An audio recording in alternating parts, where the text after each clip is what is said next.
Wees heilig, want ek is heilig. Wees heilig, want ek is heilig.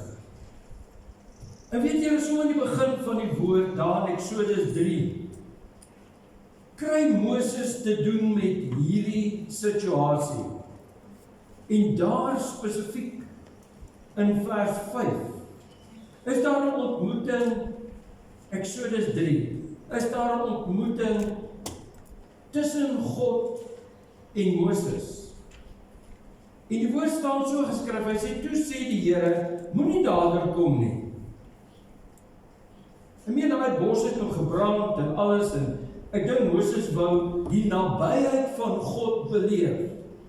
En hy stadig maar seker op pad na die bos toe, die brandende braambos. En die Here sê, moenie nader kom nie. Trek uit jou sandale van jou voete af, want die plek waarop jy staan is heilige grond. En hy sê, ek is die God van jou voorvader, die God van Abraham, die God van Isak en die God van Jakob. En Moses het sy gesig bedek, want hy was bang om na God te kyk. Net eers daai gedeelte. Hier's iets wat God wil deurgee aan Moses. Al praat hy met hom net sommer so. Hy moet besef, daar is 'n heiligheid in hierdie ontmoeting. Iets afgesonder, iets spesiaals, iets buitengewoon glad nie vreeslik. En hy breek op. En is tipe asof hy vir hom sê, moenie te familier word nou. Ek het vir jou kom besoek, maar moenie nie te familier word. Daar's 'n volgende skrifgedeelte wat my net so opgewonde maak, en dit is in Jesaja. En ek het toe ek het sien, toe dink ek aan daai skrifgedeelte wat ons bestudeer het van Jahwe.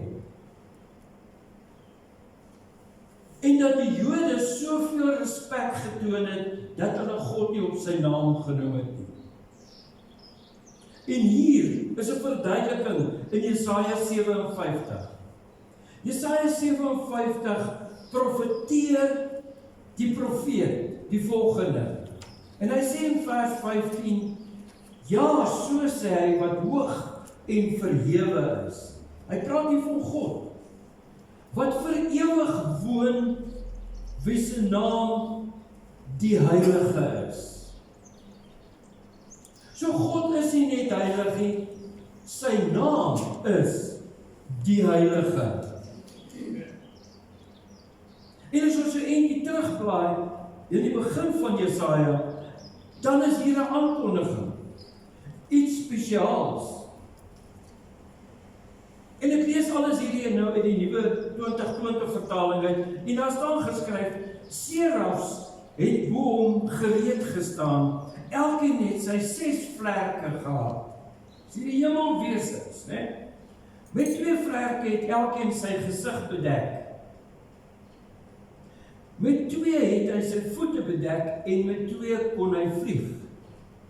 Hulle het na mekaar geroep en gesê, heilig, heilig, heilig is die Here, heerser oor alle magte, die hele aarde is vol van sy heerlikheid.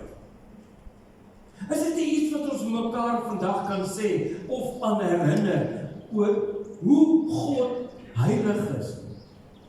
Hierdie hemelwesens wat God geskep het, bring lof aan hom. En hulle sê, die hele aarde is vol van sy heerlikheid. So ek dink so baie daaraan, dat ek gereeld bid en sê, Here, laat u heerlikheid deur my spoel, om my aktief wees, met my as gevolg van my, dat u wil kan geskied. Want is deel van die Onse Vader gebed, Here, laat u koninkryk kom. Dan gaan nie nou iets afsak en iets gebeur nie. Dis die heerskappy van ons Here Jesus Christus. dis wat manifesteer. Ek dink jy begin die gedagte kry wat aan die gang is.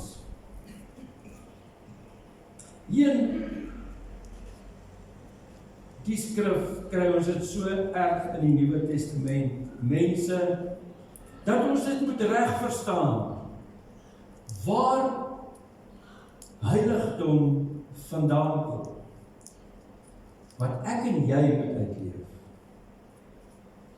Matteus 15, kom ons blaai so toe. En hier was soos baie kere menslike tradisies wat bespreek is. Goed wat mense soos die Fariseërs en skrifgeleerdes ingestel het. Wat mag jy eet en wat mag jy nie eet nie? En ek weet daar is nog steeds 'n ding wat kook en borrel en prit omtrent hierdie gedeelte. Maar Jesus self sê dit in vers 11, Matteus 15, hy sê, dit is nie wat by my mond ingaan, wat 'n mens onrein maak, maar wat by die mond uitgaan, dit maak 'n mens onrein. Hoekom is dit so belangrik dat ons moet versigtig leef om te waak teen wat uit jou mond uitkom? Want dit is woord. Dis woord en dit is so belangrik dat God sê dis hoe dit moet wees. Ek het 'n Engelse skrifgedeelte hier opgesoek wat vir my nog altyd baie spesiaal was. En dit kom uit Petrus, 1 Petrus 1 uit. En hier is 'n ellelange verduideliking. En dit is so geskryf. Hy sê, therefore, gird up the loins of your mind to be sober and rest your hope fully upon the grace that is to be brought to you at the revelation of Christ. En die rede vir dit is omdat Jesus Christus, die Seun van God, heilig is. Die Seun van God is heilig. En hy sê hier, die heilige woord in Grieks is hagios. Hagios. En dis 3 punte wat ek en jy vandag moet besef, en hy sê, hierdie heiligdom is omdat God vir ewig en altyd bestaan. Ons kan nie bepaal waar hy vandaan kom nie, en wanneer dit stop nie. Hy is die ewigheid. Dit maak hom iets buitengewoons. Daar's 'n mystery oor die goddelike drie-eenheid, wat ek en jy probeer uitlê en bestudeer, en dan in sekere ordes inpak. Maar weet jy wat, ons kry dit nog nie 100% reg. Want Jesus bid tot die Vader. Maar hy is die Seun van die Vader, maar hy is ook die Vader, hy is ook die Seun. Hy is die Messias, hy is die Verlosser, hy is die Saligmaker. En die Vader en die Seun se Gees is een Gees. Ons kan nie anders doen as om te sê, God is perfek. Hy is perfek van 'n mensekant af gesien. Sonder blame, without sin, exceptional.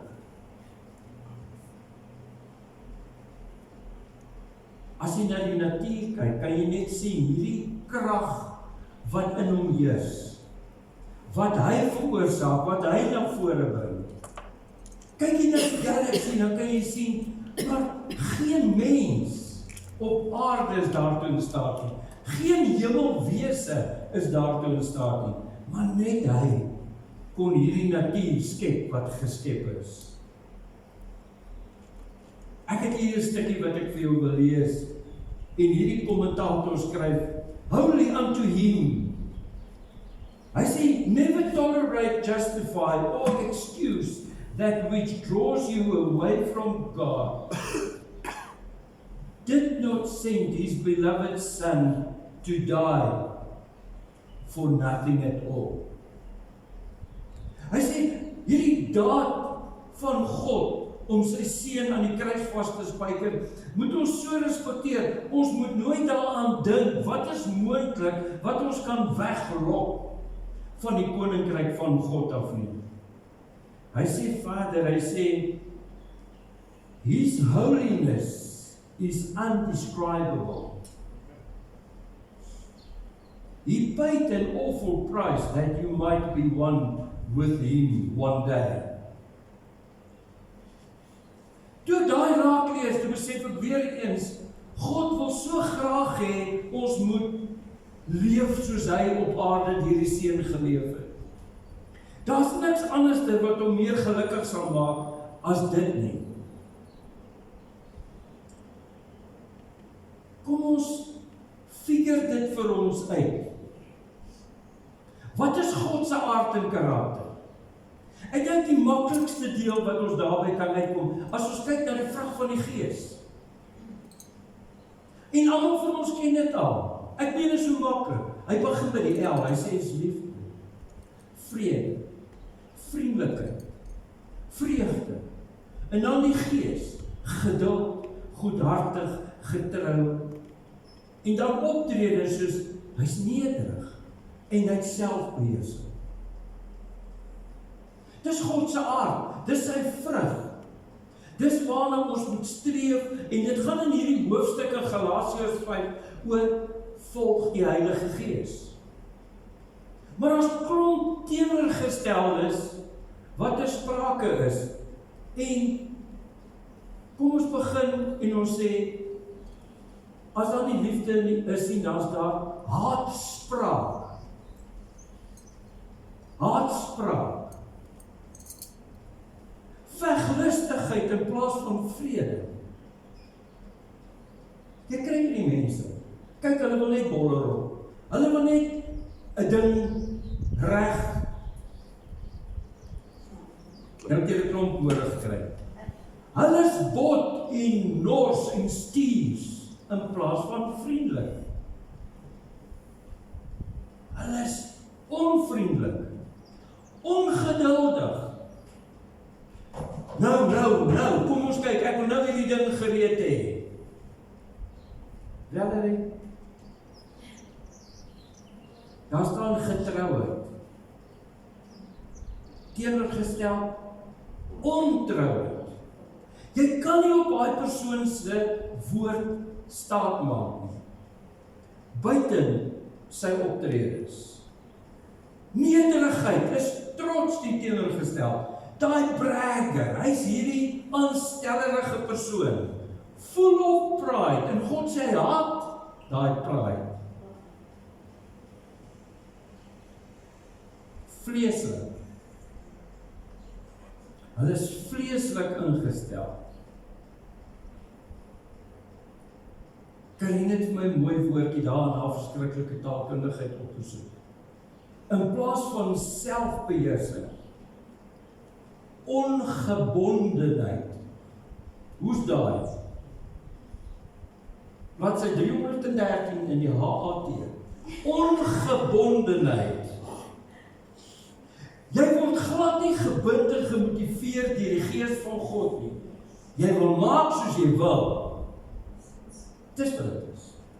Jy sien dat ek eendag hierdie, want ek het self gesukkel met selfbeheersing in woede. Toe vra ek vir die Here, maar wat beteken dit werklik? En hy sê vir my, selfbeheersing is self-controlled thoughts.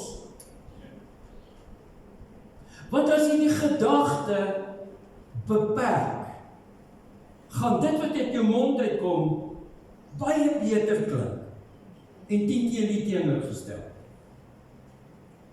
10 teen 1 die teenoorgestel. Ek sê vir jou, as jy hierna kyk van die vlees, dan praat jy die woord van vers 19, die praktyke van die vlees is goed bekend, naamlik onsedelikheid, onreinheid, losbandigheid, afgoderry, towery, vyandskap, twis, jaloesie, woede, selfsug, tweespal, skeuring, afguns, dronkenskap, gevyf en hierdie soort dinge. As dit nie die Gees is en die karakter van God is nie, is dit so. Dan is dit jou optredes, dis jou reaksies, dis hoe jy lewe in die vlees, nie in die Gees nie. Waaroor gaan hierdie hele ding? Dit gaan oor een ding en dit is God in ons. Kom ons blaai na 1 Korintiërs toe. 1 Korintiërs 6 was vir my 'n shaker toe ek dit opnuut weer lees. 1 Korintiërs 6 vers 12 sê die volgende: Verheerlik die verheerliking van God met jou liggaam. Die verheerliking van God met jou liggaam. En op 'n stadium dink ek Paul Ben het hierdie woordjies uit sy Bybel gelees. Hy sê alles is my geoorloof, maar nie alles is voordelig. Alles is my geoorloof, maar ek sal my deur niks laat oorheers nie. Kos is vir die maag en die maag vir die kos. Maar God sal die een en ook die ander vernietig. Die liggaam is tog nie daar vir onsedelikheid nie, maar vir die Here en die Here vir die liggaam. Ek sê weer, die liggaam is tog nie daar vir onsedelikheid nie, maar vir die Here. Jy het jou liggaam gekry vir die Here. Dis wat eintlik kan staan. Maar daar kom iets baie belangrik. Hy sê en die Here vir die liggaam. Die liggaam is niks sonder die Here nie. Deur sy krag het God die Here opgewek en sal hy ons ook opwek. Vers 15. Merk om Q-tex, lipstifie, enige ding. Weet julle nie dat julle liggame ledemate van Christus is nie? Sal ek dan die ledemate van Christus neem en deel maak van 'n prostituut? Beslis nie. Of weet julle nie dat iemand wat met 'n prostituut gemeenskap het, een liggaam met haar geword het nie? Daar staan immers, die twee sal een liggaam wees. Maar die persoon wat homself aan die Here verbind, is een gees met hom. Verstaan jy dat die liggaam vir die Here is? Hy sê vlug weg van onsedelikheid. Elke sonde wat 'n mens doen, is buite sy liggaam, maar iemand wat seksueel losbandig optree, sondig teen sy eie liggaam. Of weet julle nie dat julle liggame wat julle van God ontvang het, 'n tempel is van die Heilige Gees in julle? En dat julle nie aan julleself behoort nie. Want julle is duur gekoop, verheerlik God dan met julle liggame. Ek wil 'n baie simpel voorbeeld gebruik, maar luister my net uit. Ons weet is nou 'n boerdery omgewing. En dis mense wat lief is vir diere. Kry die prentjie, jy's mal oor honde. En nou gaan koop jy vir jou hierdie fluffy. En jy vat hom huis toe. En jy toon soveel liefde en deernis en jy treat hom. Jy tel tot sy poef op. En môre is hy by die bure. En jy verstaan nie wat aangaan. Dan kom hy, dan kom soek hy kos, dan kom eet hy jou kos, wat jy gekoop het. Maar as hy jou agterheen draai, is hy terug by die bure. Wanneer hy jou moet please, dat hy jou hond is hy by die buurman. Maar as hy honger is, kom vreet hy by jou. Jy sien, daar is baie sulke diere. Jy kry beeste, skape, bokke, hoenders, neem. As hy kan beweeg, dan sy hier, dan sy daar. Weet jy wat? Mense is dieselfde. Hy kom vreet Sondag hier woord. Maandag is hy in die wêreld. En dan maak hy mee sy smaak. Hy lewe glad nie volgens wat hy geëet het Sondag hier nie. Hy doen sy wy van Maandag tot Saterdag aan. Ek kan amper vra, is dit fair? Is dit regtig hoe dit moet wees? Nee. Jy sien maar soos jy hierdie huishond of huiskat of huisvoël koop en 'n prys betaal, so het Jesus Christus vir jou lewe en liggaam 'n prys betaal.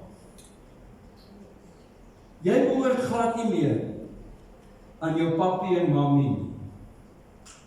Baie van ons pappies en mammies is lank al dood. Jy behoort nie ook aan jouself nie. Jy behoort aan die Here. Hy sê, of weet jy nie dat julle liggame wat julle van God ontvang het, 'n tempel van die Heilige Gees is? Jy sien, as jy gaan kyk na die boek Levitikus en Numeri en amper sê ek Rut, vergeet van Rut. Jy het al klaar genoeg om te gaan lees as jy Numeri en Deuteronomium lees. Daar's verskeie plekke wat aangeteken is. Wat sê, don't defile the house of the Lord. Moenie die huis van God verontreinig nie. Dis 'n baie Ou Testamentiese woord. Onheilig maak nie. Want dit is 'n afgesonderde plek vir die Heilige Gees. Selfs toe die tempel gebou is deur Salomo, was daar 'n allerheiligste plek. Dit was so heilig geweest, dat net die hoëpriester 1 keer 'n jaar daar kon ingegaan het. Miskien nog minder, ek was nie daar nie. Maar dit is so afgesonder en heilig. 'n Ou van die straat kon nie daar ingaan nie. Nou ontheilig hy die allerheiligste. Wat het gechange van God se geaardheid tot nou? Niks. Wat het met sy teenwoordigheid verander? Baie. Maar hy is nie ontheilig. God is nog steeds die heilige God van Abraham, Isak en Jakob. Jy sien, daar's 'n teksgedeelte wat so waar is, en dit in Romeine 12. Jy kan hom van alle kante af lees, time and again dan vra jy vir die Here om belydenis. Here is jammer.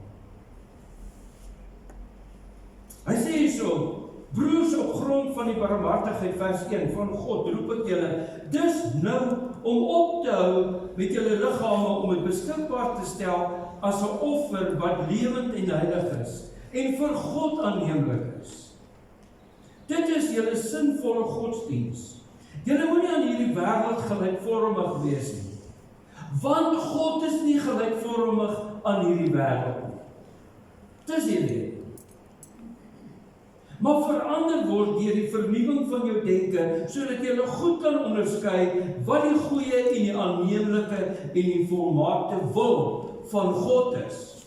Nie jou eie gedagtes nie, nie wat jou vetklier vir jou sê, wat tussen jou ore sit nie.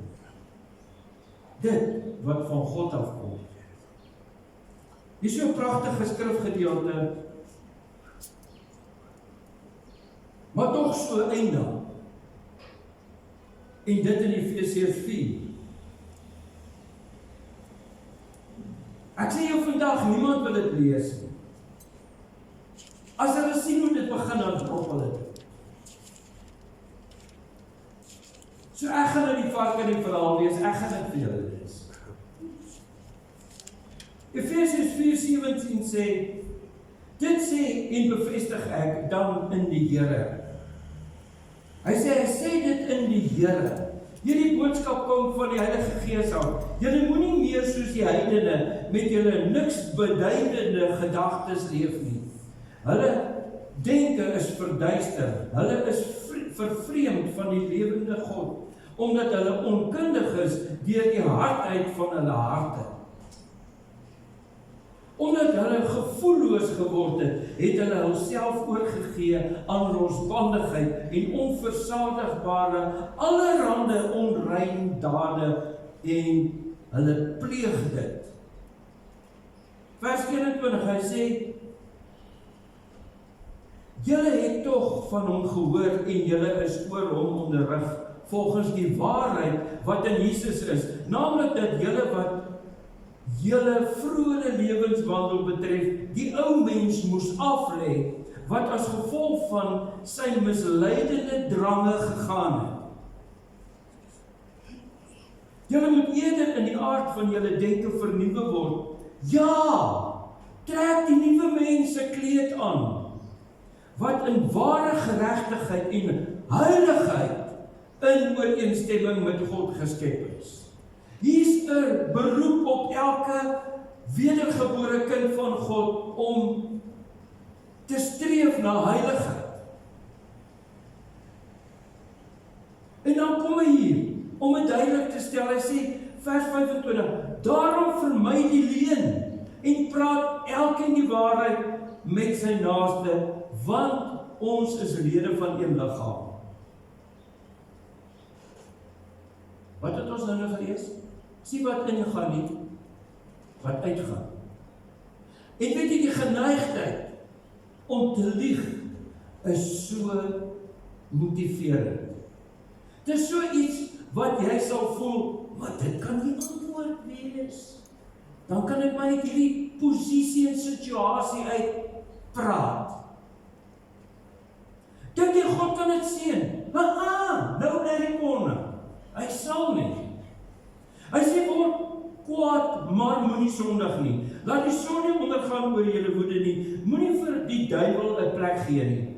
Die een wat nog steel, moet asseblief ophou steel. Vers 29, nie 'n enkele afbreekende woord moet uit jou mond uitkom nie. Jy sien, dis weer eens wat jy sê. Maar eerder 'n woord wat goed is vir die noodsaaklike opbou, sodat dit voordeel mag bring vir diegene wat dit aanhoor. En bedroef nie die Heilige Gees nie, deur wie julle met die oog op die dag van bevryding verseël is. Laat vaar die bitterheid en woede en gramskap. Ek het gedog, ons kyk nou net Spotify, nou sien ek hulle praat hier van gramskap. En 'n geskreeu en 'n gelaster, saam met elke vorm van kwaad wees. Wees goedgesind teenoor mekaar met innige meelewing, terwyl julle mekaar vergewe, soos God in Christus julle ook vergewe. Hy sê in vers 3 van hoofstuk 5, hy sê, maar soos dit die heiliges betaam, moet julle nie onrein leef nie. Julle moet nie aan dwaase en lawwe praatjies meemaak nie. Ek is skuldig aan. My vrou sê dan nie vir my, ag, wees nou net bietjie ernstig gesê. So ek bieg op voor die Here sê, ek sal ophou lawwe praatjies praat. Hy sê, gaan verder daar so vers 5, hy sê, geen oorleder of onreine of gierige. Luister hier, geen oorlede, onreine of gierige. So iemand is 'n afgodedienaar, het 'n erfdeel aan die koninkryk van Christus van God nie. Ek dink jy kry die prentjie. Ek dink jy kry die prentjie van God se heiligheid. Van ons moet anders ter wees en leef. Ek vra jou vandag, as ons hier na hierdie heilige sakrament, dis 'n heilige sakrament toe kom, dat jy alles wat jy nou geleer het en gehoor het opnuut in jou gedagtes sal vashou. En sal sê, Here, help my. Here, ek het U nodig. Ek kom vandag en ek kom bely en ek vra U om vergifnis. Kom nader, kom ons staan hier by die tafel.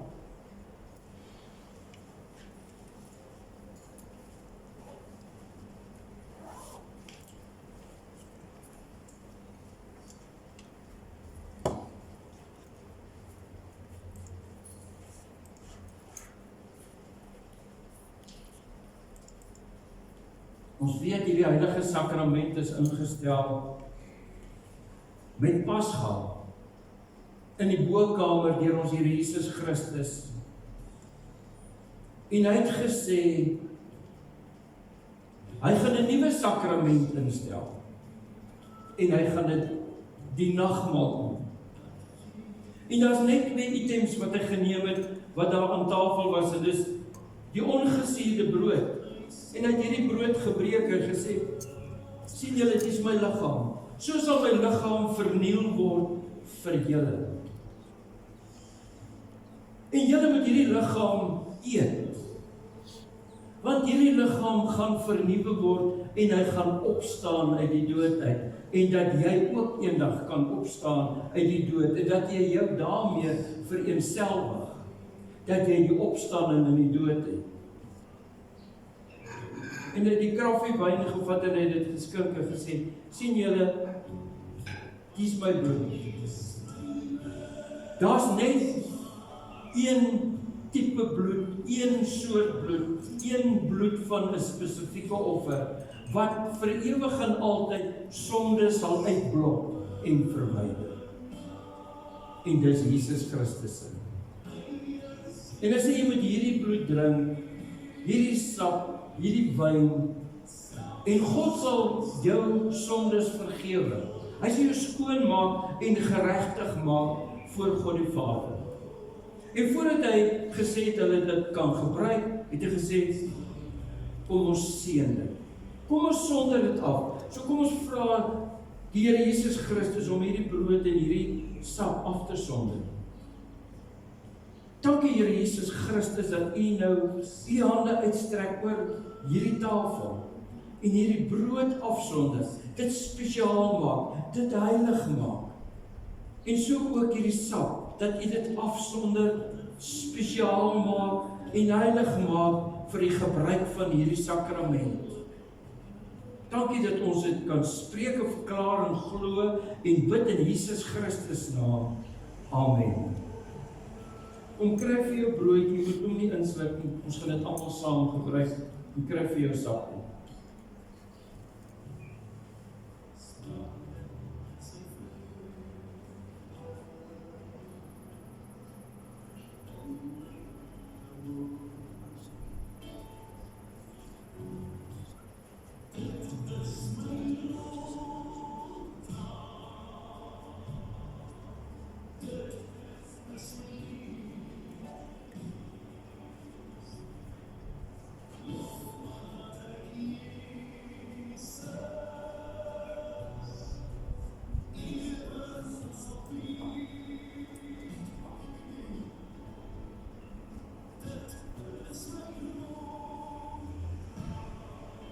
Kom ons sluit die oë. Dankie Here dat ons nou kan kom en bely.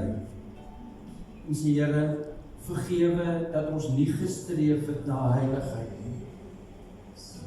Here, help dat U Gees ons sal motiveer om heilig te leef.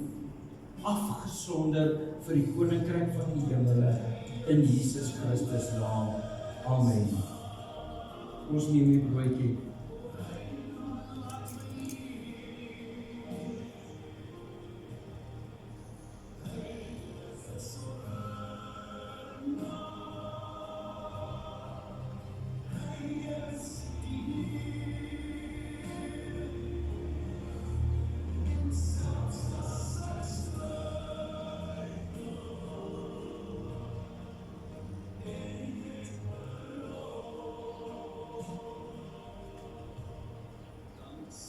Ons neem die sak.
Ons het nou die woord gelees, trek die nuwe mens aan.